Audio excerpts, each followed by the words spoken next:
All right, welcome back to Real Estate Without Borders. Today, we're going to stick to the trends here, and we're going to have the tariff episode part two. We did a ton of research on tariffs, and they got postponed for a little bit there. But now, with Daddy Trump coming in, he's put some new tariffs in place that we need to cover, and we need to get our expertise out there to the world because we need to make it known how much Twitter content we've consumed over the past 3 weeks, making sure that we are tariff experts. I'm Dave Hutchinson. I'm joined, obviously, by the one and only Daniel Foch. And let's get into this, man. I know you're itching to talk about tariffs. I know just so everybody knows here, me and Foch, we don't speak on text message anymore. We only send charts and graphs. Our conversations are between the hours of 8 p.m. and 9 p.m. before we go to bed, because we both go to bed early. And then 4 a.m. to 6 a.m., we get our charts and graphs discussions up, and we rip these episodes together for you, right? Yeah. It's a love language, communicating in charts. Right. It's like, you know how like Gen Zs communicate in memes, we communicate in charts. Us old folks, right? Who would have thought Dave Hutch looking at charts and graphs, huh? Look what you've done to me, man. I know, yeah, it is. It only took me like a couple of weeks too, but here we are. Right into it. It's spiritual life in Tulum, right? That's what's doing it, I think. It's like, you're just looking for like connections in the universe now. That's right. Charts. All the dots are connecting, literally. Yeah. I want to like break this episode down and make it so that everyone can understand really what's going on. And I think with how analytical you are, it's going to be amazing to kind of like break it down and just really go through like what's happening, who's going to be impacted. And of course, we're going to tie this all back into, why as an American investor, there are so many opportunities right now to invest globally. So we're going to kind of like circle back into that. We're going to cover all the information that you need to know about what's happening with tariffs, because originally they were 25% across the board, which were postponed, correct? Yeah. And then, well, originally it was 25% to Canada and Mexico, and then those were postponed. And that would have been on everything except for energy, which is already a 10% tariff. So energy, like oil and gas, basically, which the U.S. uses a ton of Canada's oil, so that would explain that. But yeah, I think like So now it's a tariff to every country on Earth, right? Like anything that comes into the U.S. is subject to a tariff. I think what I want to touch on, and what I want some like clarification on is like I want to go through obviously what's tariffed, who's going to be affected, what different markets are going to be impacted by these tariffs, who's going to be affected, and I kind of want to cover the fact that tariffs have been around for a long time. So we talked about this off this podcast, but look, I'll be honest, I was unaware of how long tariffs have been in place for, and I'm sure some of the listeners here are unaware as well. And I think our generation, like we talked about, when back in the 70s, well, I wasn't born yet, but when Trump first took office, his last term, that was 10 years ago, right? Almost 10 years ago. I was not worried about tariffs when I was 25 years old. I can promise I had much bigger concerns, and that was not regarding anything to do with tariffs at all. I didn't know what a tariff was. So these have been in place for a long time, but let's cover, the history of the tariff and why it's important to understand what's been going on and how that's going to affect everything, especially the real estate market. But so I think it's interesting. I mean, the first way that you could probably think about, well, let's just look at a couple of different ways and then we'll kind of dive into them. So the first one is it could be inflationary on construction costs, right? If you're adding a 20-25% increase in price to goods, and we've seen the U.S. Home Builders Association. I sent you that letter, and we can read some excerpts from that. But they basically wrote an open letter to Trump asking to not put tariffs on housing inputs, which are basically like steel, wood, drywall, insulation, etc. And we could break down those. So for in the U.S., but so that's number one. Number two, it could weaken economies outside of the U.S. that depend a lot on U.S. trade, which is probably a pretty likely outcome. Places like Canada and Mexico, is that what you're referring to? Yeah, Canada, Mexico, China would be the three biggest trading partners of the U.S. India, even pretty much everyone. I mean, the U.S. is the biggest consumer market in the world, right? So anyone who's trying to sell stuff to Americans is going to suffer. They had a chart here. America's main import partners. Mexico was 475.2 billion. Canada, 418.6 billion. China 426.9 billion.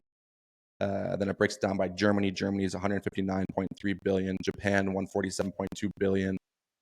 South Korea 116 billion. Vietnam 114 billion. Taiwan 97 billion. And the rest of the world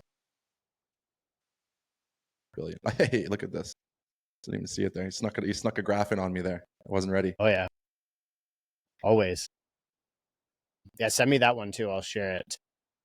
But yeah, so I think that from my perspective, if the U.S. economy can remain strong through this, which I think is an unlikely outcome, to be honest with you, but if they can, this could only exacerbate the opportunity for people with U.S. dollars to buy real estate or anything, invest in emerging markets in other countries in the world.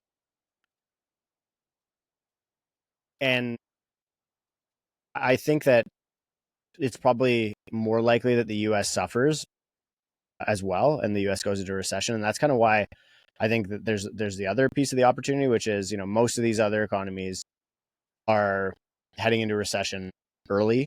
China's already been in deflation for several years. Canada is certainly in a recession right now. Mexico, I'm not super familiar with their economics. India is probably still in growth mode, but realistically, a lot of countries, the Eurozone would be another great example. Like Europe is basically pretty firmly in probably their first, if not second quarter of recession right now. Countries like Germany, et cetera, and so a lot of those countries have cheaper interest rates, cheaper investments, right? Real estate, stocks, whatever. So investing in other countries. They also have a much weaker currency relative to the USD. And so I think that the opportunity is already forming for people with US capital to be buying outside the US. And then eventually you probably would want to repatriate that capital and move it back into the US in the fullness of time. But you probably want to do that when the US is further through its cycle, like when it's kind of at its own bottom, which seems like that's going to be several years after everybody else. And I think this would kind of be Donald Trump's mandate. It's like, take everybody else down before we go down. Right. So you think that this is going to be inflationary for the U.S. and not great? Is that for the U.S. the tariffs? But is that like an immediate thing or more long term? Well, it depends like how quickly the goods are absorbed by the supply chain. So if I'm a home builder and I'm building a house and I don't have my lumber yet, and I'm selling that house to you, Dave, and like all of a sudden, if I was buying all of my inputs out of Canada or Mexico, and that's probably unlikely, but if I was, immediately I would have to charge you more money for that house, because all of those goods that I just used, I had to pay more for them. And I think it's like, maybe it's unrealistic. I know that the whole point of the tariffs, I think, is to keep, protect the American,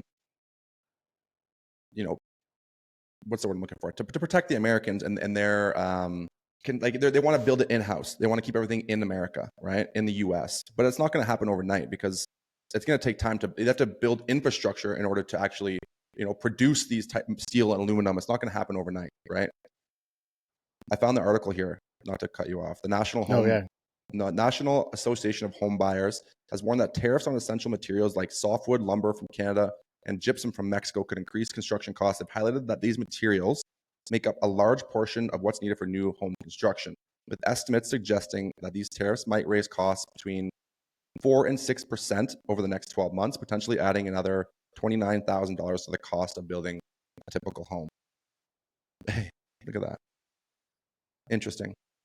Yeah, so not a good thing. And especially where the market is already.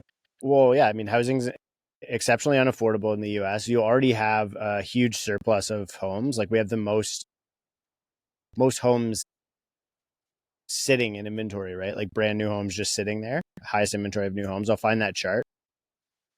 And you also have a 4% unemployment rate in the US. Like I totally understand like the America First mandate, et cetera.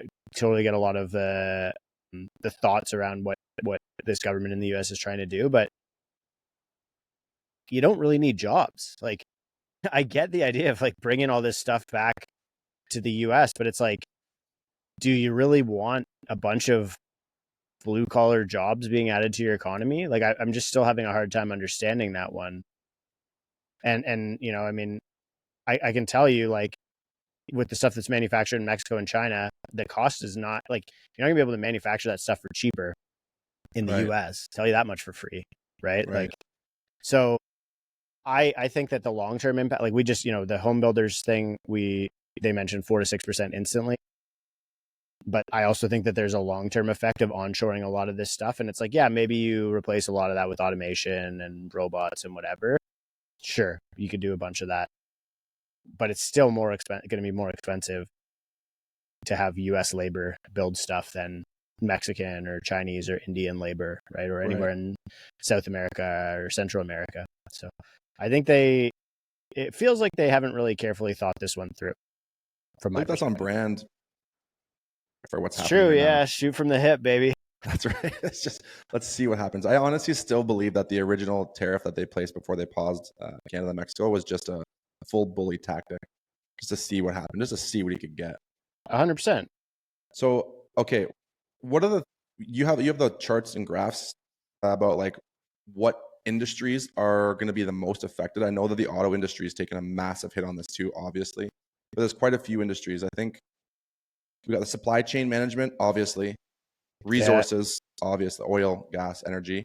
Yeah, cars, pharmaceutical are the biggest, and I think Trump said he was going to put like 100% tax on cars from or tariff on cars from Canada. So Canada's auto sector is toast. So if you want to buy, and Canada's steel sector too, like again, if we're thinking about like the knock-on effects of creating investment opportunities, there are cities built around the auto sector in Canada, or built around aluminum in Quebec, right? Like the Quebec market's probably going to be pretty vulnerable to aluminum.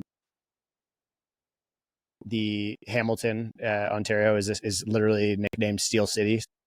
Right. You know, you can, you know, the Oshawa, Ontario is GM, right? Like there's a lot of these areas that there's probably, you know, if he does what he just said, and you're going to see a significant decrease in the workforces in those Which small areas.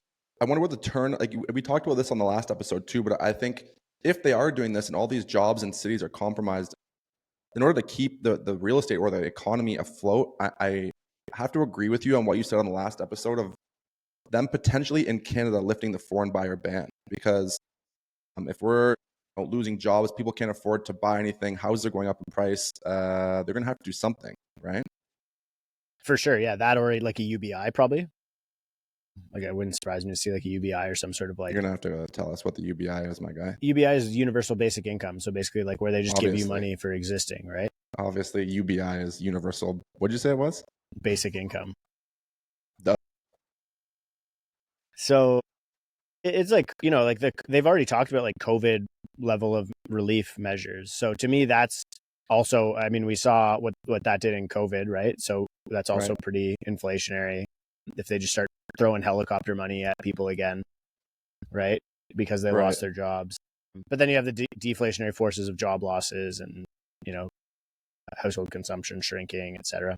So should we, I'm curious, I want to cover arguments in favor for tariffs and what that does for Americans and the impact on the US housing market. And then maybe we can cover arguments against tariffs, since we're kind of on that topic anyways, for Americans and the impact on the housing market. Yeah? Sure.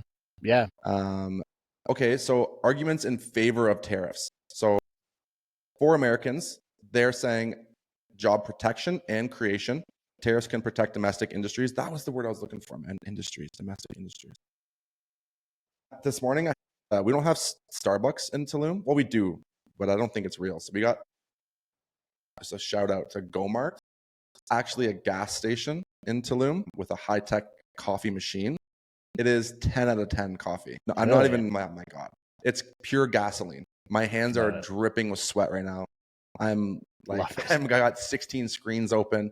It's nuts. Just drinking charts. It's all in here, baby. Okay, let me continue because I was off topic there. So tariffs can protect, this is arguments. We're just doing our, that was our sponsored segment for the episode of GoMart. If GoMart would sponsor, it's 30 pesos a coffee. 30 pesos is what? Like $2? And it's a big one. It's got dos shots of espresso. Yeah, it's no joke, man. That would be $7 in Canada. That's inflation.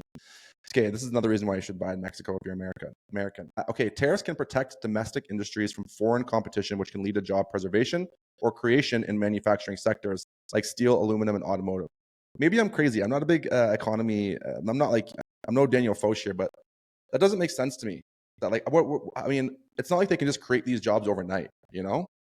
Yeah, like so for like a steel company to move to, or like let's say an auto parts manufacturer, because that's like an easier one to think about. So Right. if you make parts, you're Magna, okay, you're a Canadian auto parts manufacturer, or a Mexican auto parts manufacturer from that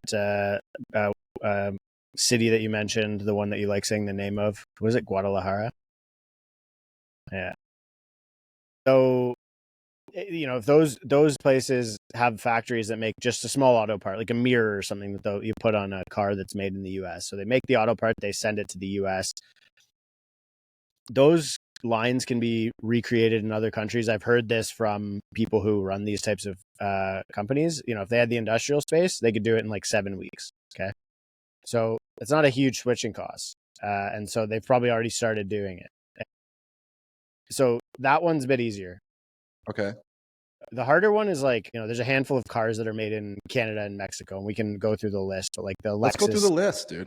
Yeah, so like the Lexus, like the small or the LX, sorry, couple of GMs. I'll get the list in a second, but those lines that'll take like 6 months, like 7 months to like, and also they're huge manufacturing demands. Like there's not a ton of space in the US for that kind of stuff. Right. Like, you know what I mean? So you might have to actually purpose build an industrial facility to do that as well.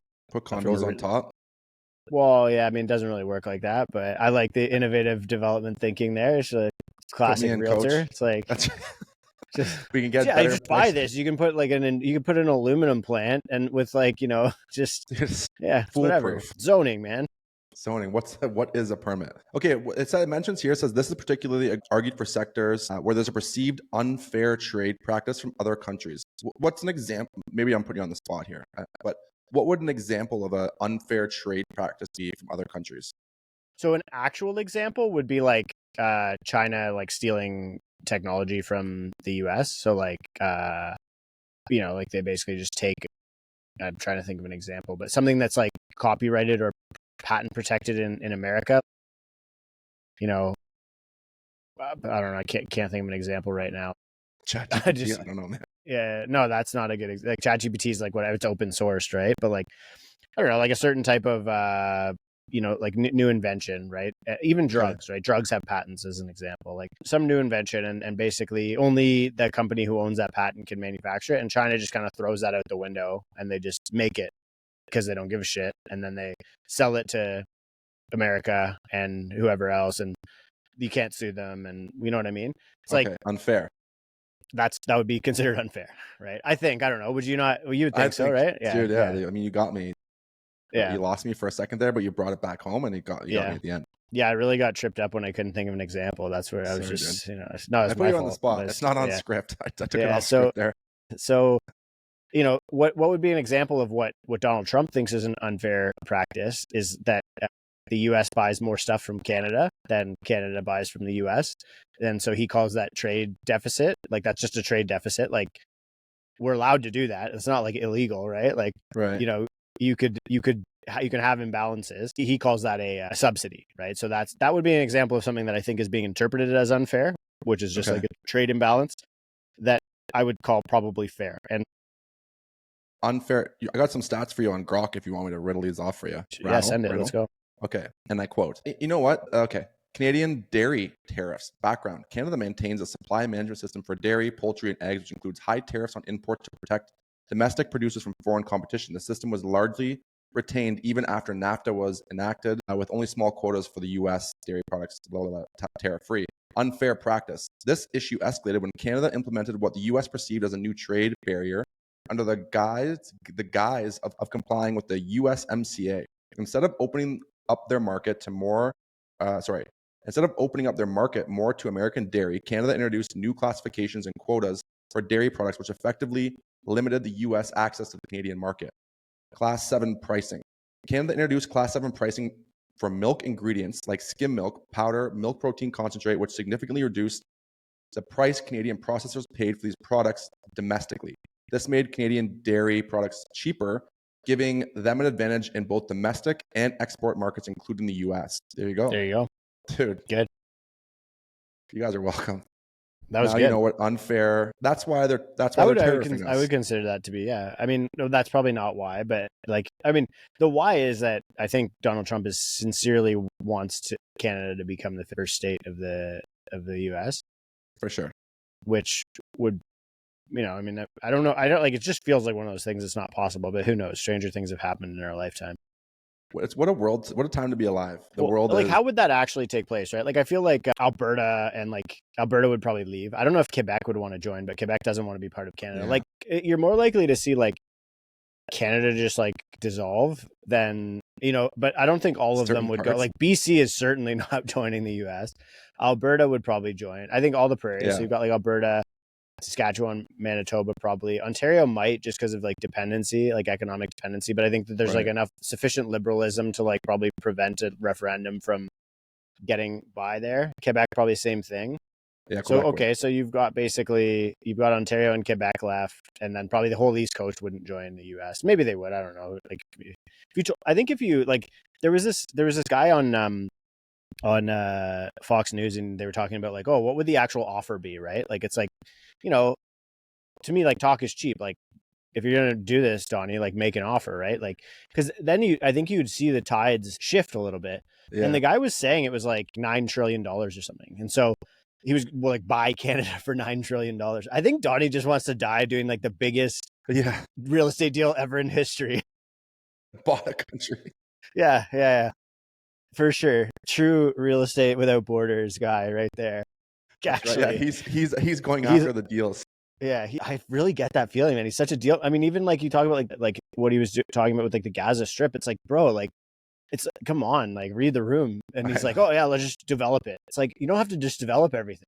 Develop Canada, yeah. Buy it. We're just gonna buy it, and then we'll develop a couple Trump towers up there, casinos, and it's good to go. So it seems to be his solution for everything is just to figure out how to buy the land, right? So I would say that is like, it seems like he's just going to keep trying to hurt us economically until a lot of people say he's just screwing with enough. But anyway, so if you actually do the math on that 9 trillion, every Canadian would get like $220,000.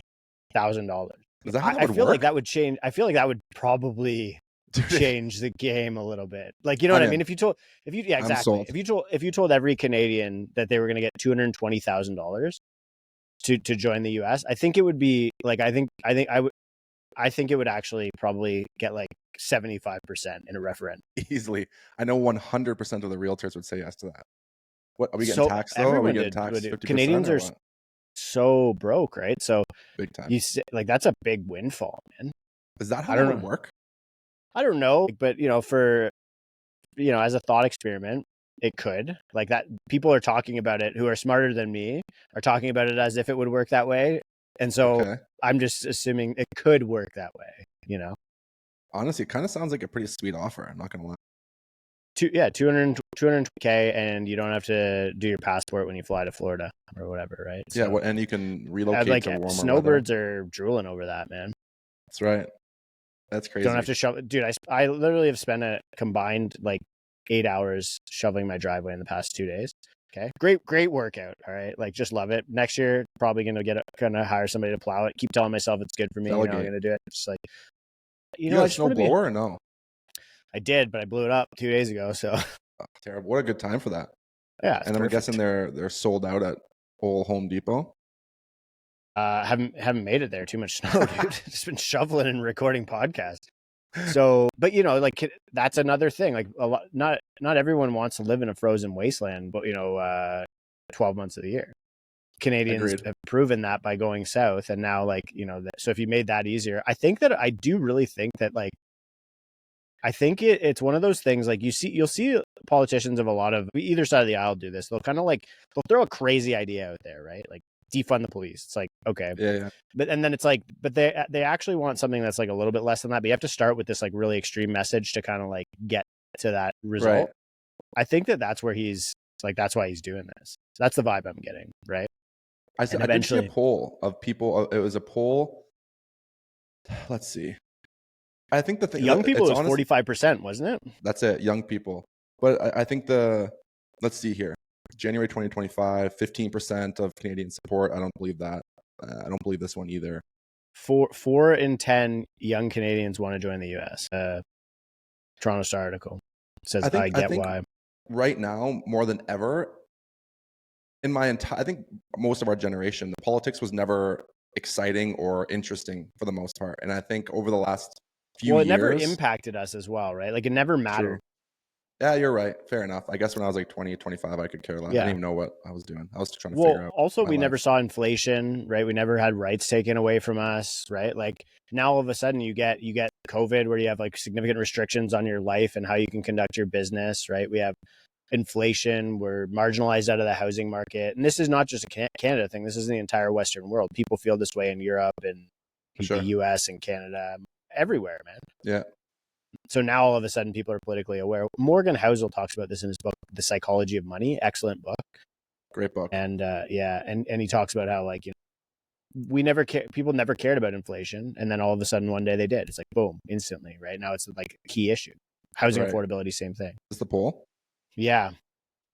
There's no charts though. Come on. Oh, that's terrible. It's CBS. I know the charts you're talking about, but yeah, so I think it's like 45% or something like that of young Canadians were on board or in favor of becoming the 51st state. Yeah, but ask it now. Redo the poll with 220 grand USD in your pocket. Yeah, honestly, that's what I want. That's what I want to see. I think it would have. I'll just run a Twitter poll. That's statistically significant. Dude, I'll get the TikTok side. You get Twitter. Sure, done. Okay. We were in the middle of. Sorry, we got off topic, but I think that's. Really I think this is a good topic. I found the charts too. It's on Ipsos. I got it. Pull it up. Yeah, so it's 4 in 10 Canadians aged 18 to 34 would vote to be American if citizenship and conversion of assets to USD was guaranteed. So that's kind of a pretty significant caveat. That's a big win too. Yeah. Well, yeah, you get like 30-40% ROI instantly. I just told you the other day I had a call. It was yesterday. I had a call with a couple from the US. They're in the middle of getting their PR. They should get their PR this week. They earn USD and they're in Canada. And they said their budget was about 900 Canadian, which is about $630,000 US dollars. So you can buy a $900,000 house for $634,000. Crazy. Yeah. Crazy. And they're winning, they're just like they're on cruise control. They're like, this is great. I don't blame them. For sure. And I think US capital is going to feel that way for the next like 5 years, probably. Like anywhere in the world. That's why we made the podcast to help literally Americans, right? See, right. We're circling back here. We sometimes we get off topic and then we bring it home. That's what we do.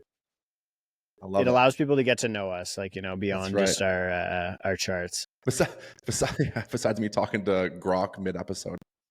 Oh, what do we got here? This is the Ipsos poll. So the majority said I would never vote for Canada to become part of the United States. It is interesting though. Yeah. I think it's the older generation, because I saw an article on Twitter about this. Do we call it Twitter or X? Just so I get that right. I call it X now. I'm trying to appease the billionaire overlords who now run the world, apparently. Okay, X. I saw an article. It's like a lot of the older community within Canada, they've already like made their money. They bought their house for $150,000. They don't care. They're retiring. They're good. They have their pensions. They're good to go. They've made their money. It's the younger generation that's feeling the squeeze, and they're the ones that are looking for opportunities. This is how you get a quiet revolution happening, right? Like I think how Trump won the election. Like you get all of these like boomer elite, like people who have all the equity, who've just benefited from the time, who are so detached from the plight of a regular human being that they'll literally gaslight you. Oh, the economy's fine. Like it's like GDP's growing. My house is worth more than ever. I don't know anything on my mortgage. Like who cares if interest rates are 6%? Well, I know like a lot of wealthy people in Canada and the US, like who I would consider that 5 years ago, even just 5 years ago, would have been like rich, like lived a freaking dope life, like, and maybe they make 250K, 300K a year. Now, like literally, I know people, household income is like 250, 300, 400 grand, 500 grand. And like, it's like, where's their money? Yeah, Like I have no money. it's true. And so That's why I moved to Mexico. and those are your upper middle class people. Now let's think about your lower middle class, right? Like Right. or just your middle class period. They just got completely inflated away. For sure. That's why I'm in Mexico. Look, I moved to Mexico for that reason. Like the cost of living for me right now is a fraction of what it would be in Toronto. Like a fraction, I'm not saying that everyone's going to move to Mexico, but even when you come here for like a month or two, it's like you see the difference and you're like, oh, whoa, interesting. Okay. In favor of tariffs, we kind of covered being in favor of tariffs. We talked about, bringing the industries back and saving us from foreign competition. We talked about reducing reliance on imports from critical goods.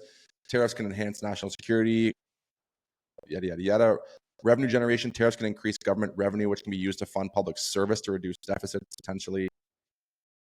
Tariffs serve as a tool to negotiate better trade terms. I don't know about that. And the impact on the housing market we've covered. We've covered that, if tariffs I think lead to increase... we definitely covered the impact in the U.S. housing market. We maybe haven't in economies outside of the U.S., right? So let's go back to kind of those, like, let's look at so we have that map, right? Every state's top import and the country that it comes from. I got to find that. Fire it up. How many tabs do you got open right now? Too many, dude. It's actually crazy. What kind of Mac do you got, man? I got the Pro. You have to get the Pro in this game, man. I have the Pro, but I guess I was ordering the new one, but the problem is, here's something you might not know. When you're in Mexico, has a different alphabet. Spanish is a different alphabet than English. Oh, yeah. So I can't, if I go to this Apple Mexico, which they're hard to find, my keyboard's different. So I can't get it. I have to wait. Yeah, just wait till you get home. That's it. We're good for now. We're cruising. Yeah. You'll buy it off some, everyone's going to be broke in Canada. They'll be liquidating all their stuff. So honestly, dude, like, we're in rough shape. So, okay. So main import partners of all of the different states, a lot of Canada there, right? A lot of Canada. New York is Switzerland, which is like, what do y'all buy? Like Rolexes? Like, is that what that is? It's just like all the Rolexes going to Manhattan there? Like, what is going on? All the Rolexes and expensive cheese and chocolate, just New York City. That sounds pretty on par. That is so weird. It's the only one that's Switzerland. Yeah. Let me pull up Grok and see what the biggest import is. You've got Germany is like North Carolina, South Carolina is Germany. So it's basically majority China, except for Texas, Arizona, Utah, Kentucky is all Mexico. Is that just due to proximity, though? Well, or like what as the not industry? not for your Kentucky or like, is that Michigan? Yeah, I guess Michigan would be all the auto parts. Some of it probably is proximity, but then but look at California, it's all China, right? Like that's probably mostly consumer goods, though. Realistically, if we're thinking about it, it's like that's like Walmart and Target, basically. Right. That's true. Kentucky seems like the place. I got some information on as to why New York, the biggest importer is Switzerland. Tell me, I'm excited. Is it Rolexes? Honestly, it's the third part. The New York financial hub status. New York is a major global financial center, much like Zurich or Geneva. These effects attract high-value imports, particularly in sectors where Switzerland excels, like precious metals and gems, Rolexes. Switzerland's leading refiner of gold and significant exporter of diamonds. New York, with its diamond district, and financial institutions dealing with precious metals, is a natural destination for these goods and luxury goods. Yeah, New York's affluent market demands luxury items like Swiss watches, which are among the most prestigious. So crazy. funny. And then pharmaceuticals and biotechnology. And that's all that really matters. It's crazy. So it looks like 19, maybe 19 of the states, their largest trading partner is Canada. So how is it? Okay, let's talk about that. How is that going to affect the Canadian real estate market? Oh, it's going to be in trouble. I mean, Why? Because you have significant sectors of the Canadian economy that are about to get carved out.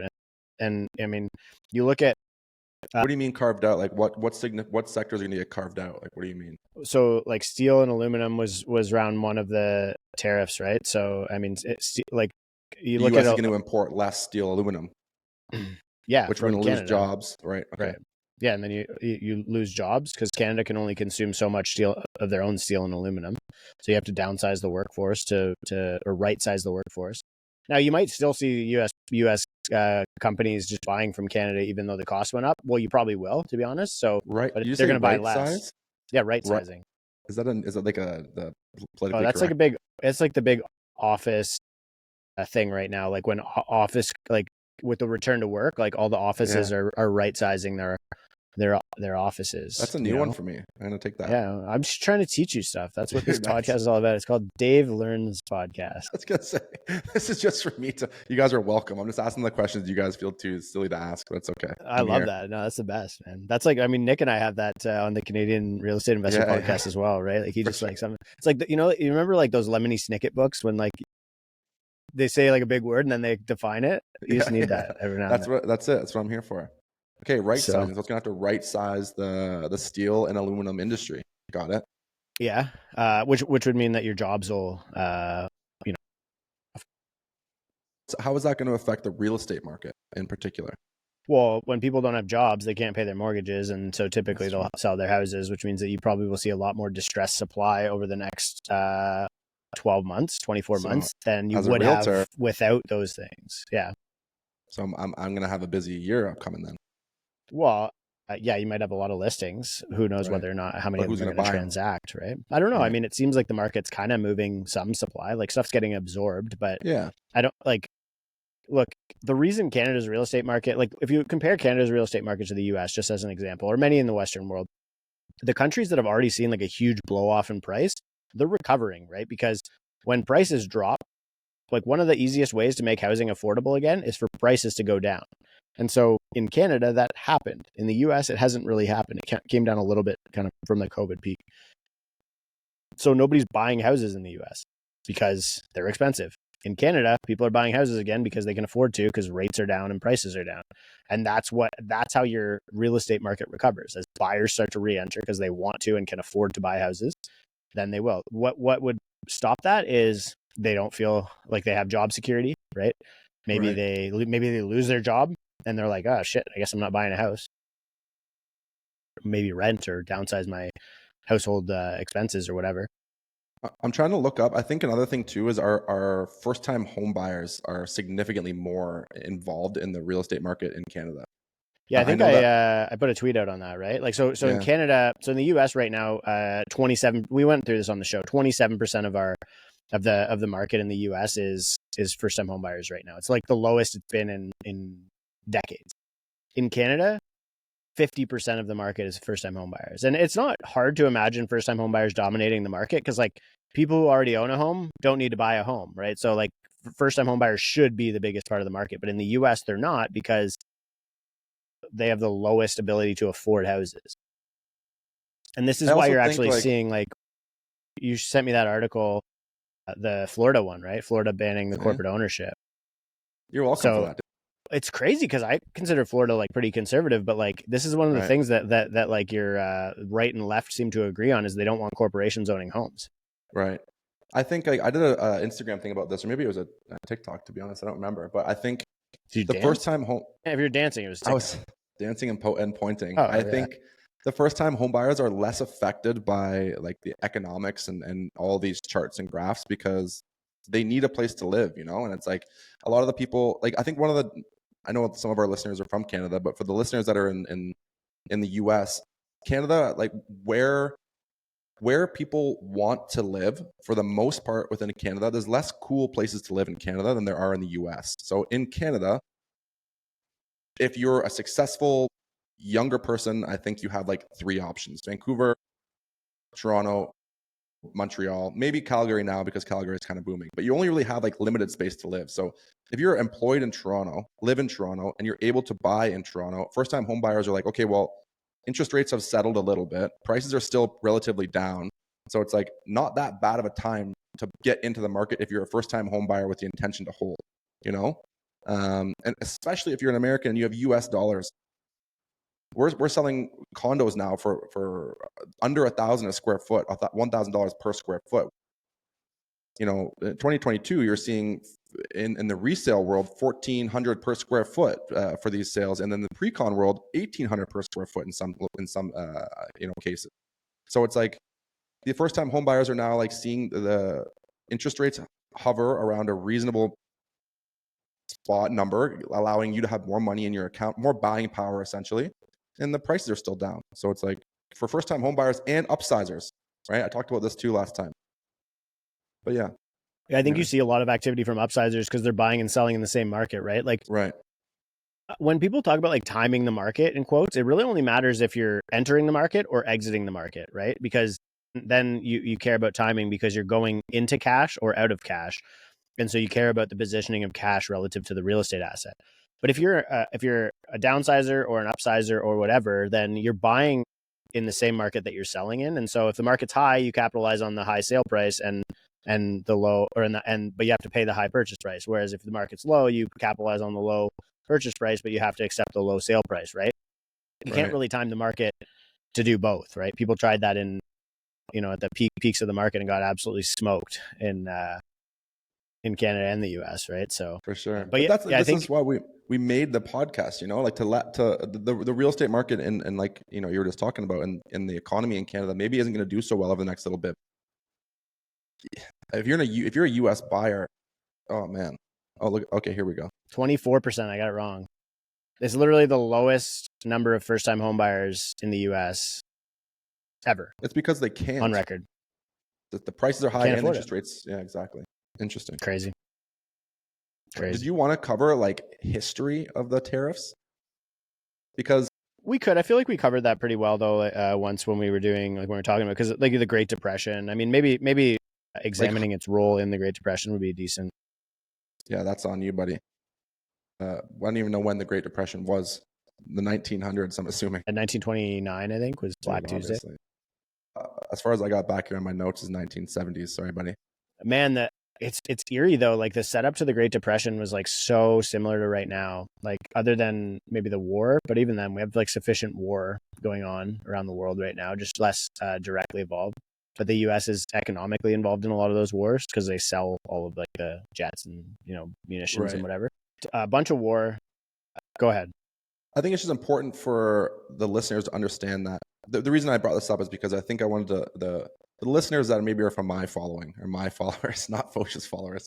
You know, tariffs have been tariffs have been around for a long time. They were introduced in Trump's last term. It's just I think where we were in our lives, I don't think we cared or wanted to know what these were. But like tariffs aren't something that just came into effect now, and I think most people don't know that. To be honest, I think because we weren't hearing about it, there was less of a reason for us to care where we were in our lives 10 years ago, and also on top of that, there was probably less ways for us to find out with social media and all that kind of stuff, you know? So I think also there was a little bit of a recessionary dip during that period of time. Like if you'll remember, like a lot of the countries, like you saw interest rates getting cut, house prices dropped in Canada as an example. Like there were economic impacts, but the monetary policy, like the tools that the government and the central bank had to fix the problem were a lot more effective during that period of time, because it wasn't after this pandemic when they'd already pumped so much money into the economy that you can't like there's so much inflation, right? There's so much more money supply.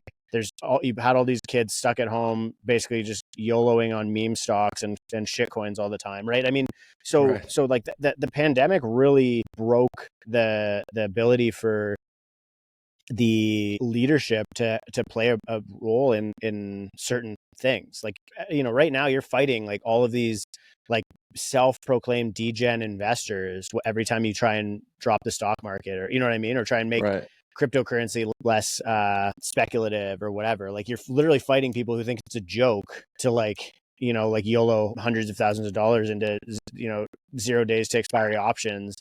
But like, so, you know, pre-COVID, your monetary policy and fiscal policy tools worked a lot better. Tariffs, as an example, you know, they were probably net deflationary then. Now I think they're going to be net inflationary, because I think people have like going back to Housel's psychology of money.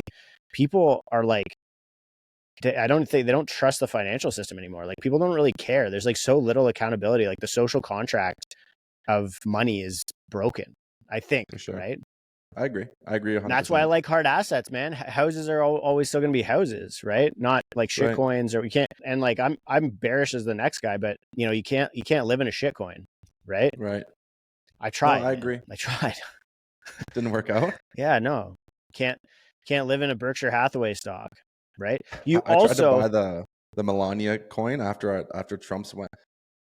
I spent 45 minutes trying to buy it, couldn't figure it out, and by the time future I of money, stopped, man. by the time I couldn't figure out how to buy it, it had dropped like $12, and I was like, oh, Yeah. thank God, because I was about to put some money in there. There you go. You just got saved by like how inefficient it is, or how difficult it is to like buy cryptocurrencies unless you're like already a fully established degen. I had like the Phantom app up on my phone trying to figure this out in different chain. I'm like, I had 4 wallets up I'm probably got no money in my account anymore because I'm just attaching my wallet. I'm just like, you want access to my RBC account? Click here. Perfect. Yeah, SIN number. So what do you want? My SIN number and an approximate time I'll be walking in my car alone later? Sure. Here's my passport, whatever you need. Are you guys going to let me have Trump coin or no? Give it to me. Send me a DNA sample? Give her. Yeah, pretty much. Yeah. But the other interesting part about this is like in the US and Canada, this matters. In Mexico, I think it's a little bit different. But you know, in a lot of like the Western world, you have policies for the government where the government supports loans through the mortgage-backed security program. So basically they buy mortgage bonds from banks, where in the US you can buy like your FHA loan, you can buy like 2% down or 3% down or something like that, right? Canada, the same thing, 5% down, you can buy a house, right? Owner occupied. Right. Much of Europe, same thing. If you're buying an owner occupied house, you can buy it with very little down payment. You also can't, so like that allows you 20x leverage, right? To be honest, like it's technically infinite leverage because you have no equity in the house. Like, you know, in Canada, if you buy a house with 5% down, you pay a 4% CMHC insurance premium. So $500,000 house, you literally have $1,000 of equity in that house. If you have to sell the house, your lawyer fee is $1,000, and that's not even accounting for realtor fees, right? So negative equity. So all of this to say that shit coins, you know, stocks, that the one difference with assets like that is you can't give or you can't buy them with government insured hedge fund level leverage. You know what I mean? As a layperson, like I can't go to CMHC or HUD in the US or whatever, FHA in the US and be like, CMHC is mortgage insurance. Yeah. Everybody. But I can't go to like Fannie Mae in the US, Freddie Mac, and be like, yo, I got this really good idea. Freaking Melania coin. My account's already attached. All you gotta do is click next. Yeah.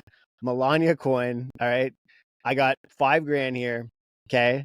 Just give me $500K to go along on Melania, right? And this is the difference with housing, man. It's like the security, the government are okay to insure this stuff, and so lenders lend it. That to me is a very distinct difference of what makes a housing asset a harder asset than a lot of other things. A lot of people say, oh, Bitcoin's the hardest asset in the world. It's like, is it really that hard if like you got Michael Saylor like levering it up and like putting like 50 freaking things on top of it, like 50 financial instruments on top of it so Blackstone can buy the rest of it? And like, I don't know. I'm not fully sold on that. I think a house is probably harder than that.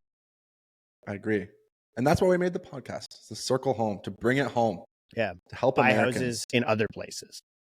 For now, like you said, I think there's a window. And like you mentioned this earlier, I think you have a window right now where you have to step outside your comfort zone, learn a little, tune into our podcast so you can learn here. But I think you have to step outside your comfort zone, look into it, educate yourself, and you can position yourself right now to make really good investments globally as an American, in my opinion. Totally agree.